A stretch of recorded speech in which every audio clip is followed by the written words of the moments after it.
I was sitting in my sister's living room watching her friends laugh at my 7-year-old daughter, Lily, who was carefully arranging puzzle pieces on the floor, one of them saying, "Is she always this slow?" My kid finished that puzzle when she was 4. Another one whispering just loud enough for me to hear, "Have you had her tested?" She seems really delayed, and my sister actually nodding like she agreed, like my daughter was some kind of embarrassment. And I was about to say something, about to defend Lily and walk out of that toxic house, when the doorbell rang, and my sister's neighbor walked in, Dr. Patterson, a child neurologist from the hospital.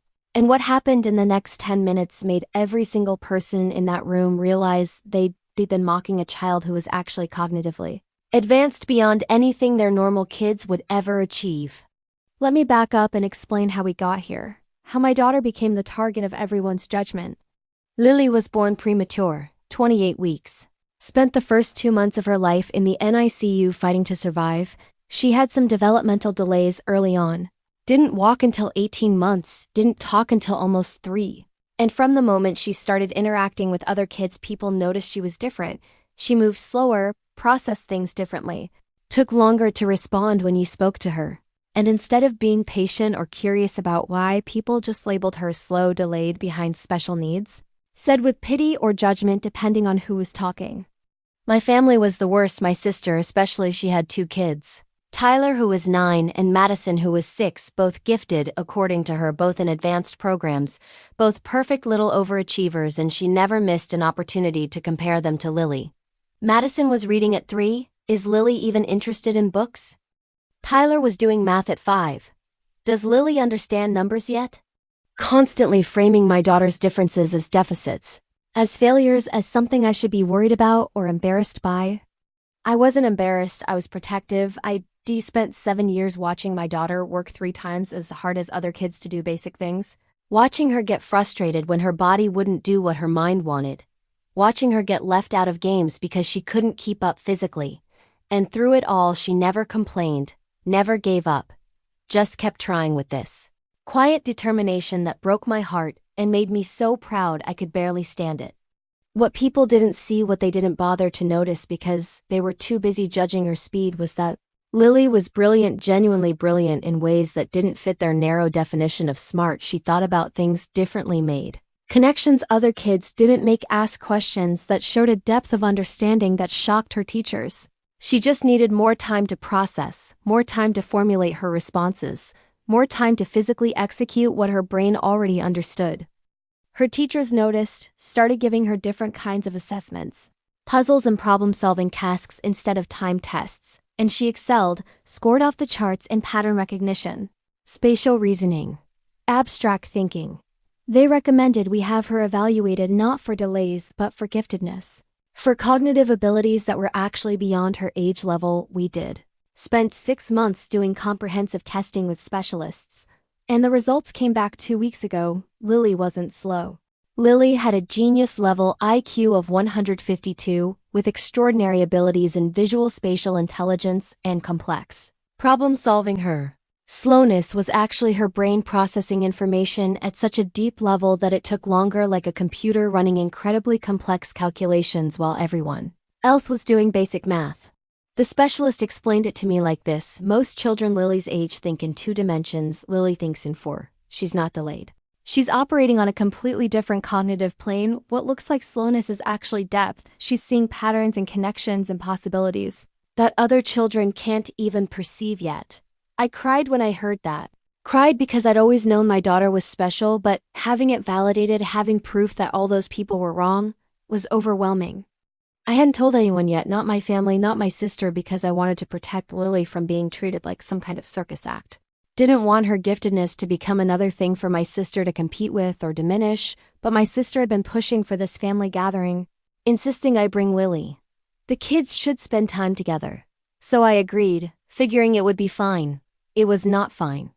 The moment we walked in, my sister's friends were there, all of them mothers of advanced children, all of them looking at Lily like she was a curiosity. They'd brought puzzles and games for the kids, age-appropriate stuff for 6 to 9-year-olds. And Lily sat down quietly and started working on a 500-piece puzzle while the other kids ran around playing. And immediately the comments started. She's so quiet. Is she always this withdrawn? Madison's already done with that puzzle, sweetie. Maybe try something easier? Has she been evaluated for autism? Every question dripping with pity and judgment. My sister just let it happen. Didn't defend Lily. Didn't tell her friends to back off. Actually contributed. Yeah, Lily's always been a little behind. We're hoping she'd catch up eventually. Talking about my daughter like she wasn't sitting right there. Like she couldn't hear every word. And I saw Lily's hands pause on the puzzle pieces. Saw her shoulders tense. And I was gathering our things to leave. To get my daughter out of this toxic environment. When the doorbell rang. My sister answered, and there was Dr. Patterson, her neighbor, a pediatric neurologist I'd heard about but never met. Apparently, she'd locked herself out and needed to use the phone. My sister invited her in, offered her coffee, introduced her to everyone as the brilliant doctor from next door. And Dr. Patterson was polite, chatting with people, until she saw Lily at the table with the puzzle. She stopped mid-sentence, stared at Lily for a long moment, then walked over and sat down next to her. That's a challenging puzzle. How are you approaching it? Lily looked up at her, took her time processing the question like she always did, then said quietly, I'm not doing edges first like most people do. I'm sorting by pattern, complexity, and color gradient theory, working from the most informationally dense sections outward. It's more efficient for puzzles with repetitive motifs. And Dr. Patterson's eyebrows shot up. Color gradient theory? Can you explain what you mean by informationally dense? And my daughter proceeded to give this complex explanation of how she was analyzing the puzzle using principles that sounded like they came from a computer science textbook, talking about information theory and pattern recognition and optimal solving strategies, using vocabulary and concepts I didn't even fully understand. The room had gone completely silent, everyone watching this interaction, my sister's friends looking confused, my sister looking uncomfortable. And Dr. Patterson was nodding, asking follow-up questions. Engaging with Lily like a colleague, not a child. Finally, she looked up at me. Has your daughter been tested?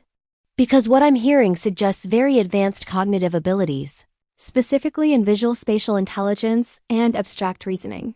And I said, yes, recently she has an IQ of 152 with exceptional scores in exactly those areas. The silence was deafening. You could have heard a pin drop. Every single person who'd spent the last hour mocking my slow daughter was now processing that she was clinically a genius. Dr. Patterson smiled. That makes sense. I'm seeing pattern recognition and problem-solving strategies that I typically see in much older children or in adults with advanced training in mathematics or computer science. She's not approaching this puzzle the way a 7-year-old would. She's approaching it the way an engineer would. She looked at Lily. Would you be interested in coming to my office sometime? I work with gifted children, and I think you'd enjoy some of the puzzles and challenges we have there. They're specifically designed for kids like you who think differently. Lily's face lit up. Are they hard puzzles? I like hard puzzles. The ones they give me at school are too easy. And Dr. Patterson laughed. Yes, very hard puzzles. Probably harder than anything you've done before. And they exchanged information while everyone else just sat there stunned. My sister tried to save face. Well, I always said Lily was special, didn't I? Which was a complete rewrite of history. One of her friends tried to backtrack. I meant slow as in methodical, not slow as in delayed. It's a compliment, really.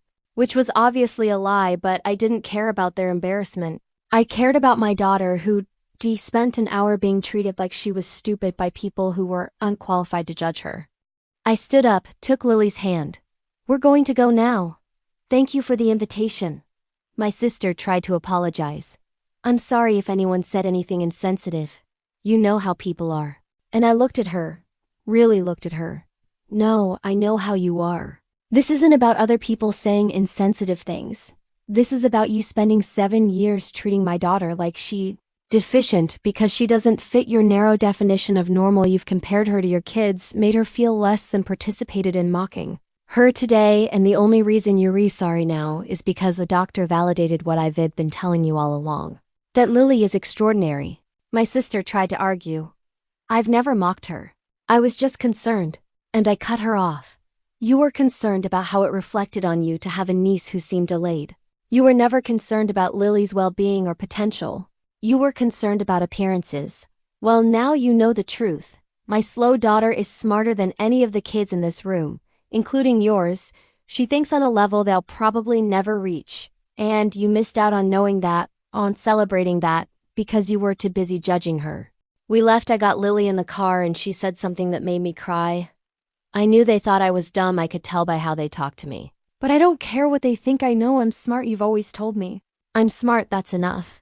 And the 7-year-old child had more emotional intelligence and self-awareness than any of those adults in that room.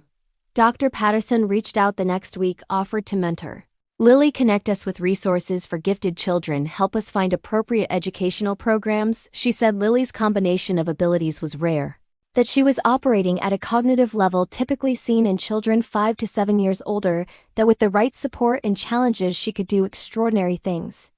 We started working with specialists who understand twice exceptional children, kids who are both gifted and have physical or processing differences, enrolled Lily in a program for advanced learners where she's finally challenged and understood, and she's thriving, happy for the first time in her educational experience because she's finally around people who don't judge her speed but celebrate her depth.